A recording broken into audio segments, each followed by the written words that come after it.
You're listening to A Chapter a Day, a daily podcast. The Bible comes alive as we read a chapter out loud each day. Hello, welcome to A Chapter a Day. Today we are reading Esther chapter 8, and here's what it says.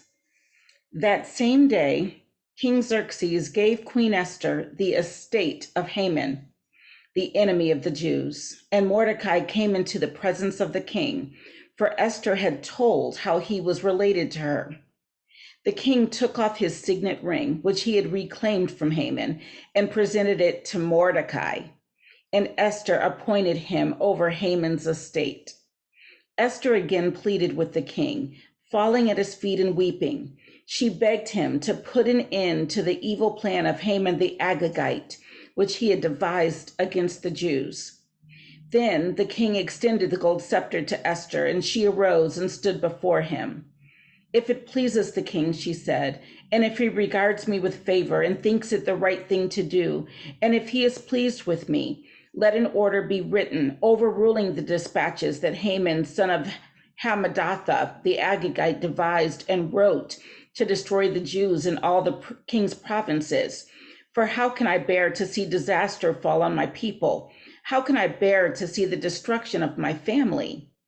King Xerxes replied to Queen Esther and to Mordecai the Jew, because Haman attacked the Jews, I have given his estate to Esther, and they have hanged him on the gallows.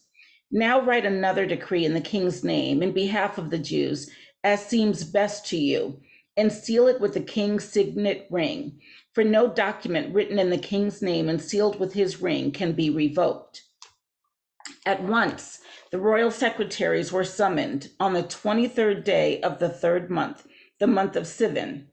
They wrote out all Mordecai's orders to the Jews and to the satraps, governors, and nobles of the 127 provinces stretching from India to Cush.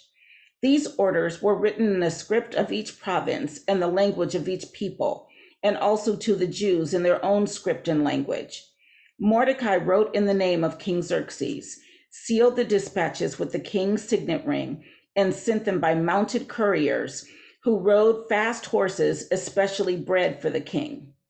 The king's edict granted the Jews in every city the right to assemble and protect themselves, to destroy, kill, and annihilate any armed force of any nationality or province that might attack them and their women and children, and to plunder the property of their enemies.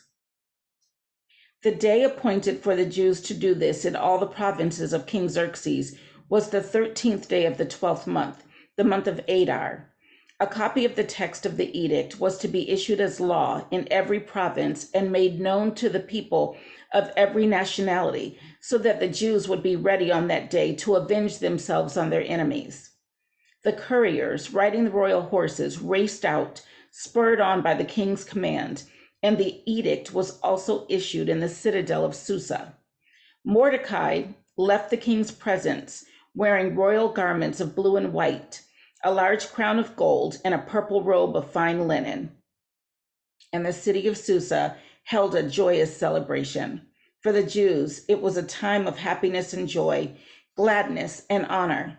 In every province and in every city, wherever the edict of the king went, there was joy and gladness among the Jews, with feasting and celebrating. And many people of other nationalities became Jews because fear of the Jews had seized them. Interesting. All right, that was Esther chapter 8. I'll see you tomorrow.